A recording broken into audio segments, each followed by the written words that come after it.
Et nous sommes de retour au plateau pour la suite de cette émission. Nous abordons notre deuxième sujet. Nous parlons à présent du Burkina Faso. Plusieurs officiers arrêtés sur fond de rumeurs de coup d'État. Plusieurs officiers burkinabés sont encore aux arrêts où une enquête est en cours selon des sources concordantes. Des arrestations seraient en cours et révisées à plusieurs officiers de l'armée burkinabé. La situation des complots et des déstabilisations devient donc répétitive. Parmi les personnalités annoncées comme aux arrêts, le magistrat commandant Ouedraogo Frédéric, ancien chef de corps de la justice militaire, il aura été interpellé dans le cadre d'une enquête en cours pour une tentative de déstabilisation. Donc les précédentes tentatives de déstabilisation sûrement déjà annoncées. L'autre, c'est le capitaine Tassambedo Élysée, actuel chef de corps de Waïgouya, qui figurerait également parmi les personnes arrêtées. Deux autres officiers également du bataillon d'intervention rapide dont les identités restent à confirmer seraient également aux arrêts. Nous le mettons au conditionnel puisqu'il n'y a pas encore de communication officielle sur ces nouvelles arrestations. Selon les sources, ils seraient impliqués dans des tentatives de déstabilisation et les enquêtes en cours ont permis en tout cas de remonter jusqu'à eux. Nous en parlons avec nos invités. Le régime ou le pouvoir du capitaine Ibrahim Traoré a souvent été la cible des élans de déstabilisation. Plusieurs tentatives ont été déjouées et des enquêtes ont été annoncées. Sûrement, dans la foulée de ces enquêtes, une nouvelle vague d'arrestation est annoncée, Adam. Oui, c'est une énième information liée à des tentatives de coup d'État au Burkina. Mais ce qu'il faut faire rappeler, c'est justement le fait que, vous l'avez dit, lorsque vous parlez du fait que ces coups d'État deviennent répétitifs, à un moment donné, certains avaient cru que c'était en tout cas des pratiques ou des stratégies pour peut-être écarter ou mettre hors d'état de nuit certains indésirables au sein de la Grande Muette. Mais justement, je pense qu'il faudrait quand même que l'on relève un peu le niveau du débat en faisant en sorte que, qu'est-ce que Ibrahim Traoré a gagné de pouvoir peut-être annoncer ces coups d'État. Donc pour moi aujourd'hui, je crois que c'est une évidence.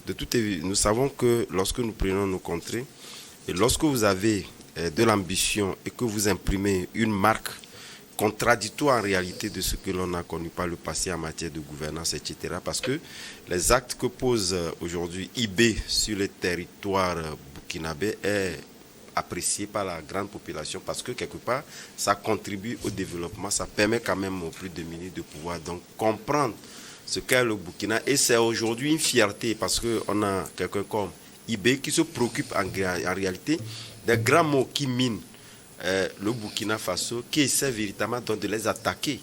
Et justement, c'est quelqu'un qui n'a pas sa langue dans la poche, il essaie véritablement de le dire. Et il anticipe également sur certaines informations liées à la bonne gouvernance, etc. Donc, nous pensons qu'à partir du moment où c'est inauguré une nouvelle forme de gouvernance, et cela n'a jamais plu. Surtout lorsque, dans l'une des interventions, il disait, vous avez vu la démocratie faire développer quel pays au monde?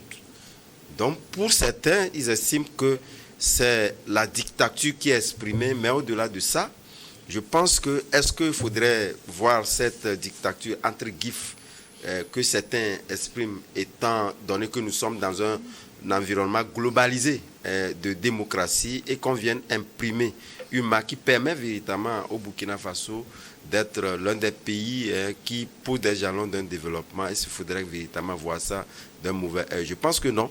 Donc tout ceci peut contribuer à ce que certains officiers, etc., puissent en tout cas ressurgir avec des élans de coup d'État. Et justement, n'oubliez pas, de tous les pas le développement des intérêts également. Il y a des intérêts qui sont mis en jeu dans cet élan de gouvernance qu'a imprimé IB. Donc, je parle de développement en englobant tous ces aspects-là. Donc, je ne veux pas véritablement donc les sérier. En parlant donc de toutes ces actions-là, donc, il irrite, il met des barrières qui ne sont pas au goût de tout le monde. Et justement, n'oubliez pas également qu'il y a plein d'officiers et des hauts gradés de l'armée burkinabés qui sont aujourd'hui à l'extérieur. Et justement, à partir du moment où on n'a pas mis des couloirs pour faciliter l'intégration, le retour de ces derniers, où certains d'ailleurs même ont été pratiquement mis hors, même s'ils ont la volonté de pouvoir rentrer, ce qui les attend ne peut pas les permettre de pouvoir rentrer. Or, vous savez bien évidemment que lorsque vous arrivez à un niveau donné de l'ascenseur de la vie, il est très difficile que vous puissiez donc supporter l'extérieur. Et donc, justement, je pense que c'est tous ces éléments-là, mis ensemble, quels que soient les coups d'État qui sont donc déjoués, les gens continuent toujours par faire des tentatives de renversement, puis justement, à cause de ces intérêts indus qui veulent véritablement donc protéger et qui ne sont pas d'accord avec la marque de fabrique imprimée par eBay aujourd'hui au Burkina Faso. Merci beaucoup à vous, Adam Adjonou. Alors, Sana Veuguel Sadio et on annonce une nouvelle vague d'arrestation des officiers au Burkina Faso. Information qui reste à confirmer, surtout avec les noms. On n'a pas de communiqué officiel, en tout cas sur la question pour le moment, mais on estime que ce serait en cours avec des enquêtes en cours par rapport au cas de tentative de coup d'État déjoué. Que voulez-vous que nous puissions dire ici lorsqu'il n'y a pas de communication officielle? Moi, je dirais tout simplement que je prends acte de cette nouvelle information relative à la tentative de coup d'État. Mais je tiens aussi à rappeler que nous l'attendons toujours sur les preuves qu'il nous a promis sur beaucoup de sujets.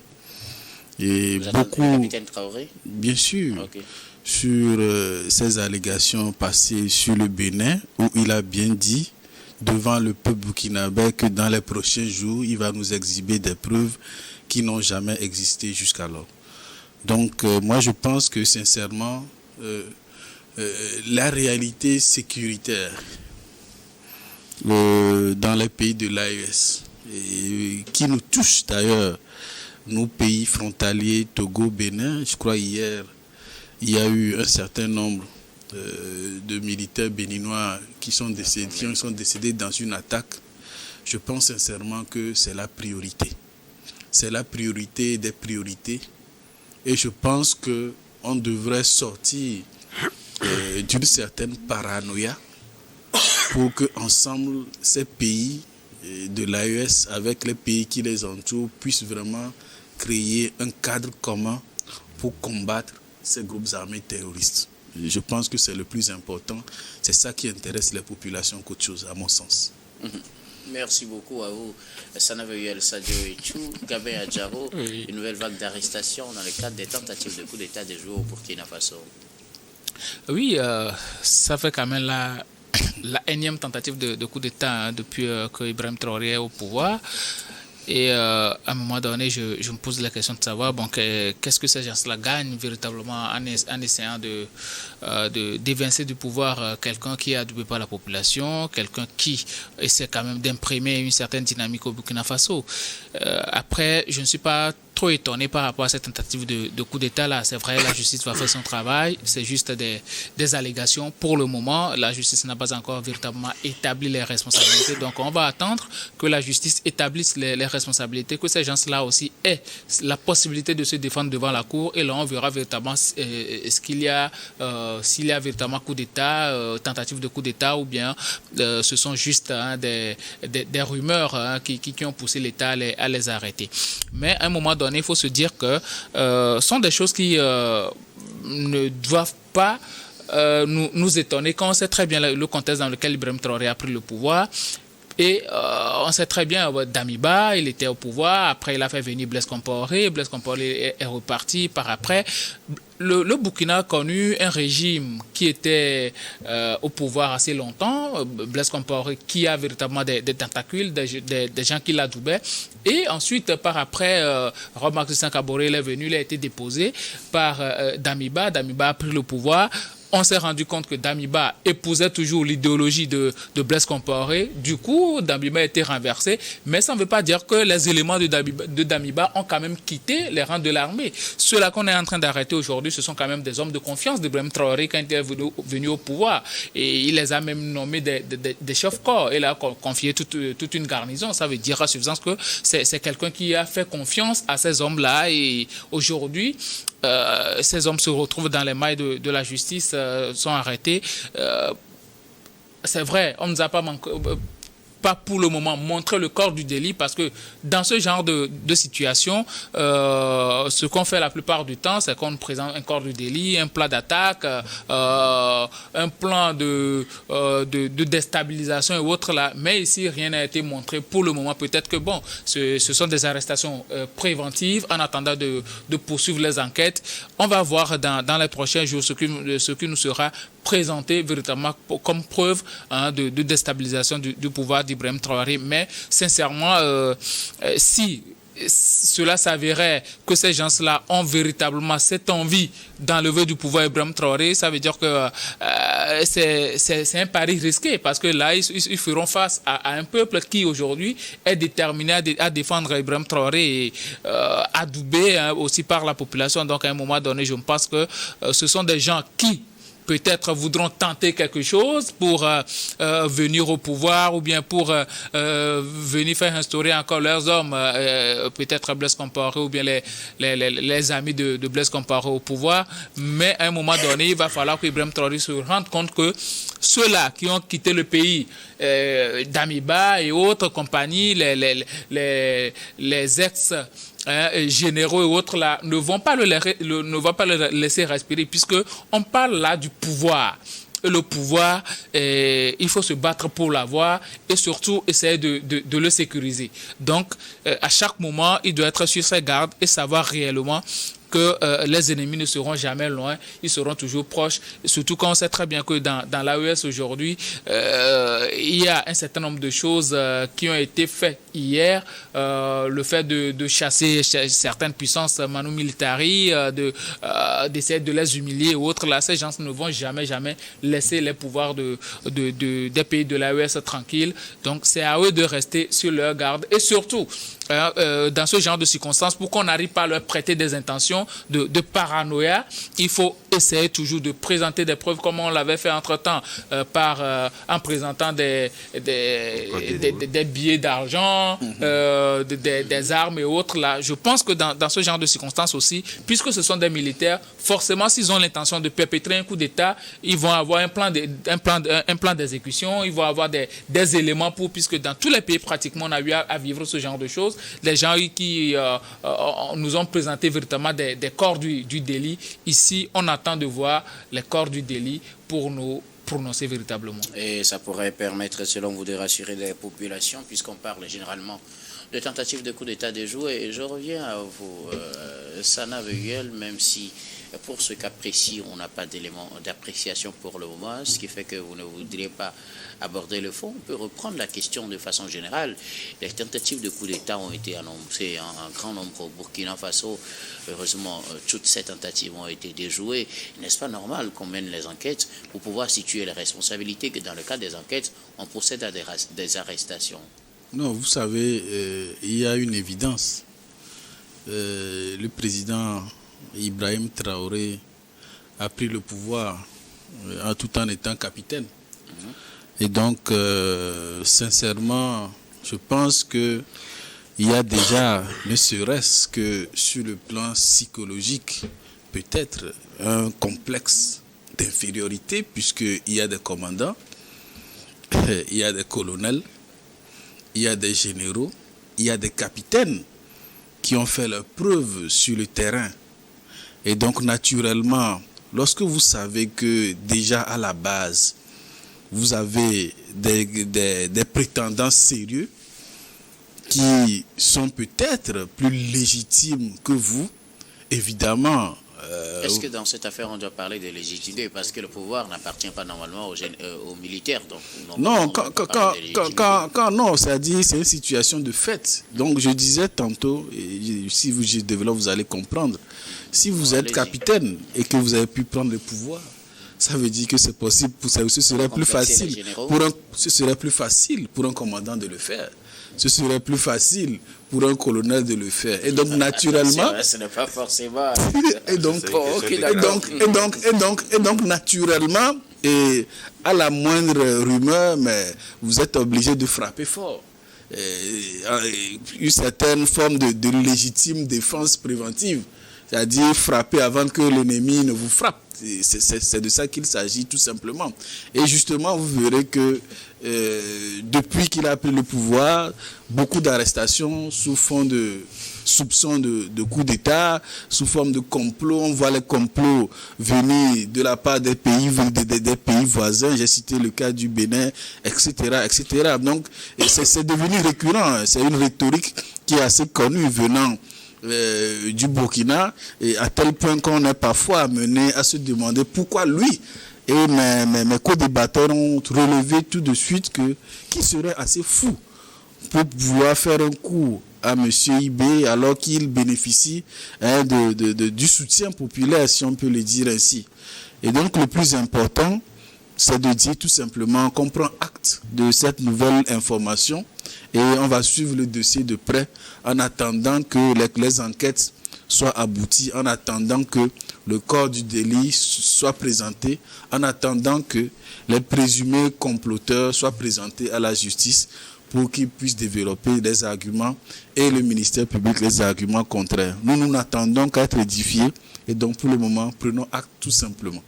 Merci beaucoup à vous, Sana. Alors, Adam Adjrono, avant de vous laisser continuer dans votre logique, vous défendiez tout à l'heure une thèse selon laquelle pour quelle raison Ibrahim Traoré imaginerait-il des tentatives de coup d'État ou annoncerait-il des tentatives de coup d'État si effectivement il n'y en avait pas, ou bien pourquoi effectivement arrêterait-il les gens si effectivement il n'y avait pas de tentatives de coup d'État? La question que moi je vais vous poser, alors pourquoi oserait-on s'attaquer au pouvoir d'Ibrahim Traoré? Comme le disait tout à l'heure Sana, on sait qu'il bénéficie quand même aujourd'hui d'un certain soutien populaire et qu'on a on risque gros de perdre si on veut lui faire une tentative de coup d'État. Pourquoi toujours s'entêter à le faire? Bien, est-ce qu'il y a des raisons vraiment qui puissent pousser des militaires là à vouloir prendre le pouvoir du Traoré? Oui, je pense qu'il peut y avoir des raisons, les raisons aussi lointaines que des raisons proches. D'abord, sur l'opportunité, d'abord il faut faire remarquer que Ibrahim Traoré, pour répondre à l'une de vos préoccupations, je disais qu'en réalité, entre-temps, la récurrence des annonces des coups d'État ferait croire qu'on pouvait donc les simuler justement pour l'éloigner. Ceux qui n'y sont plus en odeur de sainteté, donc avec ce pouvoir. Mais je constate qu'en réalité, il y a un argument qu'avançait tout à l'heure Sana qui, de mon point de vue, répond à cette préoccupation que vous annoncez tout à l'heure. Parce que quelque part, aujourd'hui, IB, du fait de son âge, de son grade de capitaine, même si nous savons que les opportunités pour arriver donc à un coup d'État, puisque nous savons que c'est un État de fait, tout le monde, au sein d'une armée lorsque vous êtes organisé. Nous avons vu comment c'est arrivé donc au Burkina Faso. Ce n'est pas une question de grâce, certes, mais je pense qu'aujourd'hui, il y a des réels motifs qui font que les plus gradés ou qui sont pratiquement les parents d'IB au sein de l'armée, même si nous savons que ça n'existe pas, c'est la question de grade qui préoccupe. Nous savons véritablement que c'est un véritable camouflet pour eux. Et justement, les résultats obtenus qui font qu'il a ce soutien populaire-là peut irriter, mais également sur l'opportunité, comme je l'ai dit tantôt, vu la manière dont la gouvernance est établie, parce que nous parlons tout à l'heure de la justice qui viendrait donc questionner pour que l'on puisse savoir réellement si il y a tentative de coup d'État et nous montrer ne serait-ce que des éléments de début de preuve. Nous savons que cette justice aujourd'hui-là ne peut pas être équitable, tout simplement parce que nous avons vu des magistrats qui soient donc des magistrats militaires ou civils qui ont été tout simplement embarqués, tout simplement parce que on dirait le droit qui pratiquement n'est pas conforme à ce que voulait donc attendre IB. Donc tout de suite vous êtes embarqué. Donc nous nous posons la question de savoir est-ce que cette justice est équitable en ce qui concerne en réalité de pouvoir prouver aux yeux du monde qu'il y a véritablement eu une tentative serait donc à l'ordre du jour. Je n'y crois pas. Mais voilà un peu les défaillances qui font que les gens sont frustrés. Les gens sont pratiquement... en tout cas, vous n'avez plus la liberté de parole au Burkina Faso. Donc tout ceci également peut amener des gens à se dire, mais évidemment, lorsque nous sommes dans un état de droit, il faudrait, la moindre des choses, c'est qu'on puisse avoir la liberté de ton. Voilà, nous avons une justice qui pratiquement est aux ordres d'IB. Puisque vous ne pouvez pas aller au contraire. Donc justement, tous ces éléments mis ensemble peuvent amener des gens à être frustrés et à pouvoir donc, en tout cas, organiser des coups d'État. Ce que je voudrais, sur lequel je voudrais que vous réagissiez aussi, hein, vous allez me dire ce que vous en pensez. Quand vous parlez de liberté d'expression et de tout, il y a plein qui estiment que la situation dans laquelle se retrouve aujourd'hui le Burkina ne permet pas, parce qu'on laisse la parole à tout le monde, parce qu'on laisse l'expression aller dans tous les sens, parce que ça risque de porter un coup à cet élan de développement que vous avez d'ailleurs signalé dans votre première prise de parole. On est en train de réorganiser les choses, on est en train de relancer le pays, de remettre le pays sur de bons rails. Alors il ne faut pas permettre à tout le monde d'aller dans tous les sens. On ne va pas critiquer parce qu'il faut critiquer, on ne va pas parler parce qu'il faut parler, mais il faut être dans une logique pour bien asseoir les choses d'abord, avant maintenant d'ouvrir la parole à tout le monde. Qu'est-ce que vous en pensez? Non, je pense que le Burkina serait invivable si nous voyons les choses comme telles. Parce que quelque part, les critiques ne sont pas toujours des critiques pour, en tout cas, décliner ou biaiser la ligne conductrice de la transition, mais justement ça peut également aider à mieux gouverner. Oui, donc je pense que quelque part... Mais il y en a aussi qui sont des critiques et qui critiquent. Oui, des critiques, c'est vrai. On laisse pu... tout, on laisse tout selon Non, vous. il faudrait véritablement qu'on laisse les gens s'exprimer parce que le pays ne peut pas appartenir, parce que vous avez aujourd'hui la force des armes et refuser à ce que... C'est-à-dire vous dictez la ligne de conduite aux populations. Donc je pense que lorsqu'on prend les choses comme telles, c'est justement attiser la thèse d'une dictature. Or, moi je suis toujours sur les personnes, même si ils estiment que c'est la dictature qui peut faire développer un pays. Moi je continue pas à croire que le Burkina est un pays de droit, un pays démocratique. Et comme tel, il faudrait quand même qu'on puisse laisser la liberté d'expression.